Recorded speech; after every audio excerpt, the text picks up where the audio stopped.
This is Open to Hope Radio, featuring Dr. Gloria Horsley and her daughter, Dr. Heidi Horsley, coming to you on behalf of the Open to Hope Foundation, dedicated to those who are looking for hope after loss. Now, here's Dr. Gloria.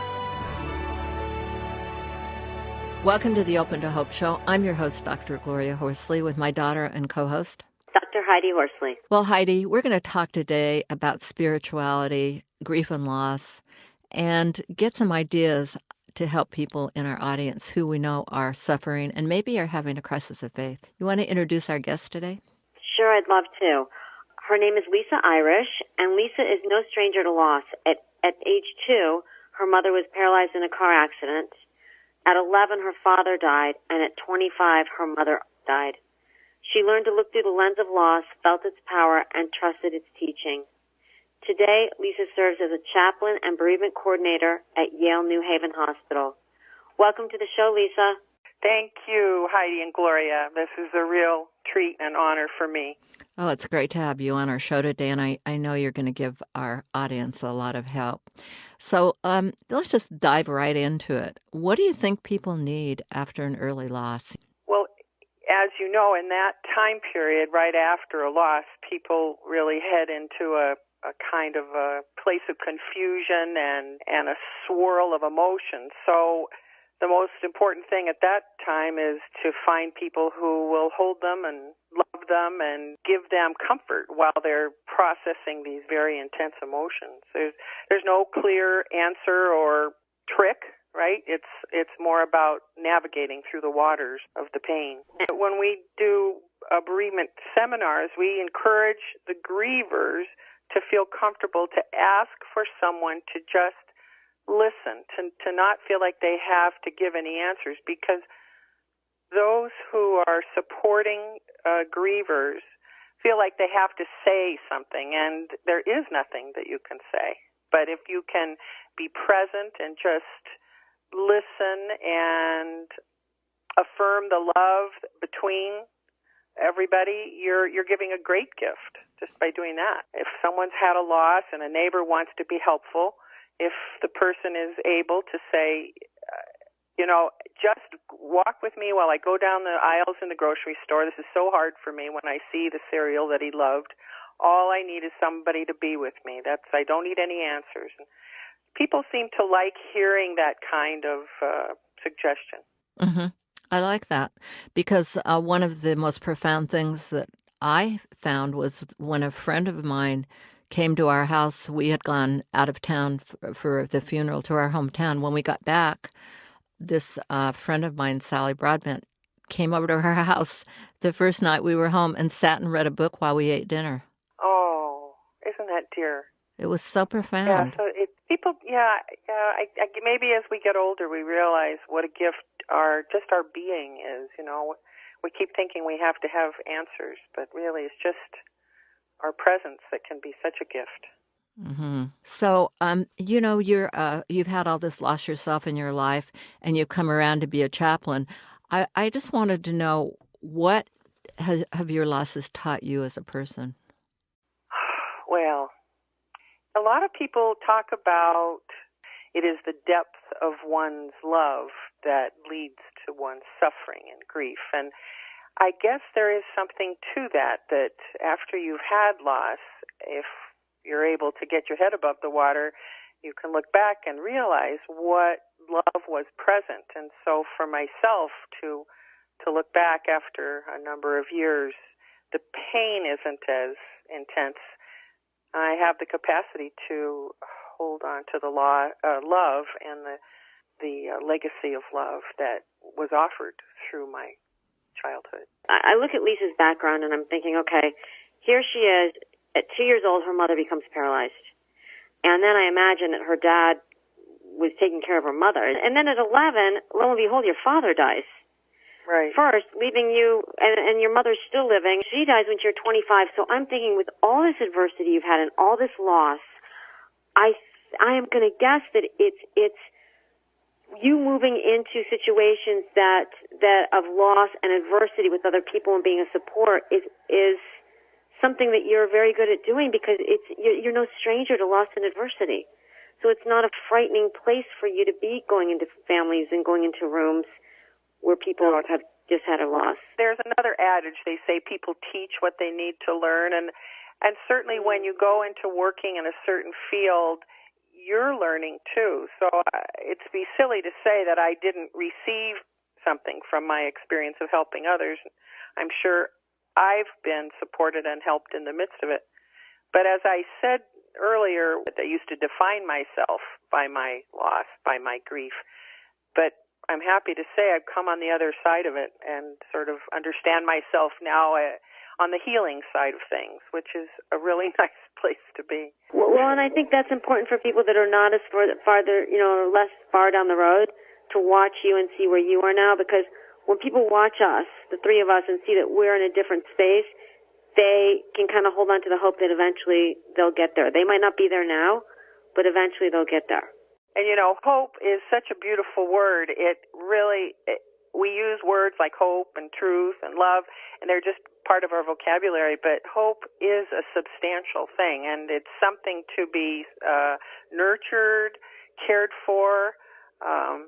People can participate, do activities, for example, to cultivate hope and sort of get those hope muscles going again. I love this idea of doing activities to cultivate hope, don't you, Mom? Yeah, I do. What kind of activities do you do? I often invite people to make a list of everything that you're grateful for, that kind of awareness that life is here, life has given me some good things, and sort of start with that as kind of a core place. And moving into hope is a lot scarier because it's forward thinking. And so you got to move there gently to ease the way. Hope has a sense of trust, so that maybe would be another kind of a list or a conversation. What kinds of things do you trust? Do you trust the sun will rise? Do you trust your neighbor will take care of the dog when you're out of town? Are there different ways that your heart can relax a little instead of always sitting in sadness or in anxiety? Naming the healing things is a way of cultivating hope and trust. Now, I wanted to ask you, as a woman of faith, did you ever question your faith? And do you ever when you see tragedy? From a chronological point of view, my faith experience came into my life after the losses. So for me personally, I didn't have that experience that a lot of people have, where they grew up as a believer and then the tragedy hits and then they question their faith. But in terms of myself watching other people having tragedy and loss, I wouldn't say I question my faith, but I would say I am being invited to deepen it. Walking in the light of love or with God, however you name it, isn't something you do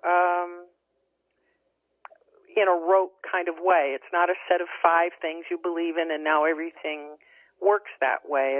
It's more of a relationship. It has deepening. It has standstill. It has great leaps. It has a vitality to it. And certainly tragedy and loss bring a person into a place where their faith gets challenged and can grow.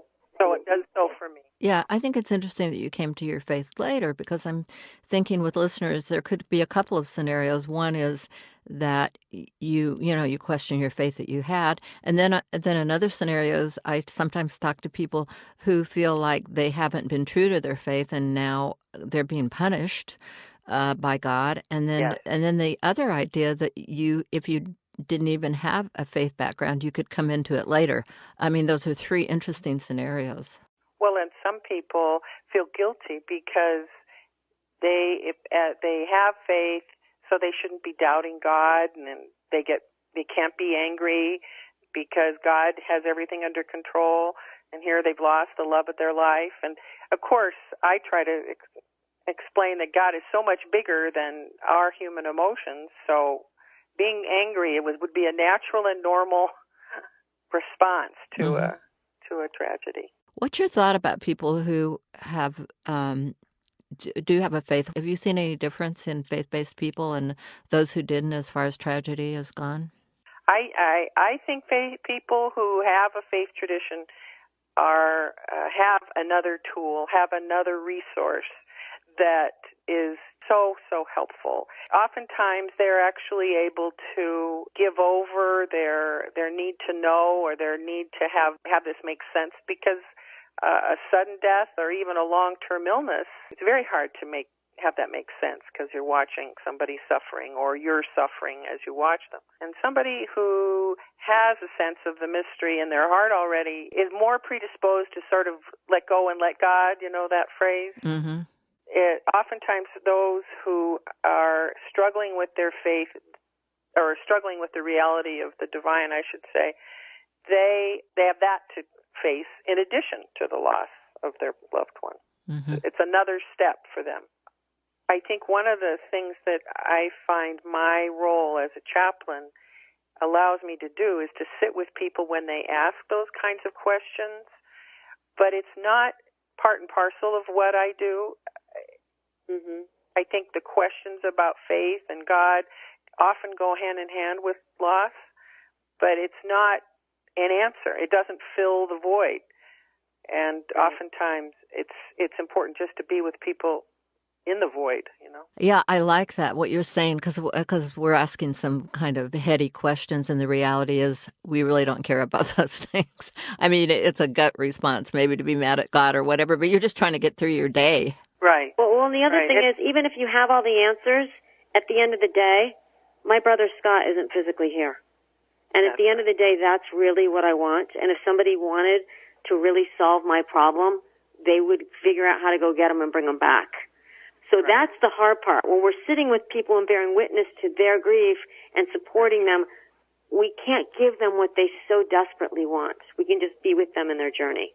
But see, that bearing witness, Heidi, that you said is no small thing. That's the great gift, to bear witness. It gives truth to their pain. It gives truth to the legacy of the person they've lost.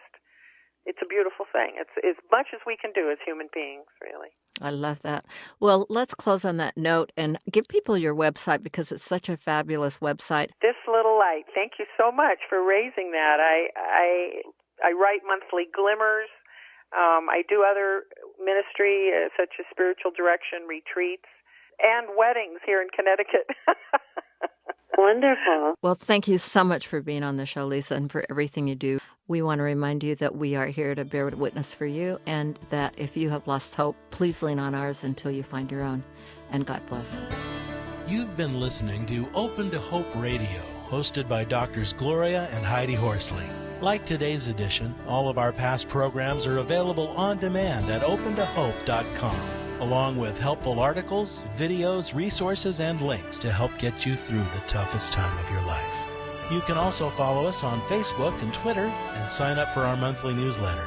Again, that's opentohope.com. Check it out today. Then be sure to stop by next Thursday at 9 a.m. Pacific Time, when we'll be posting another edition of Open to Hope Radio. Remember, others have been where you are. They made it through, and you can too, as long as you're open to hope.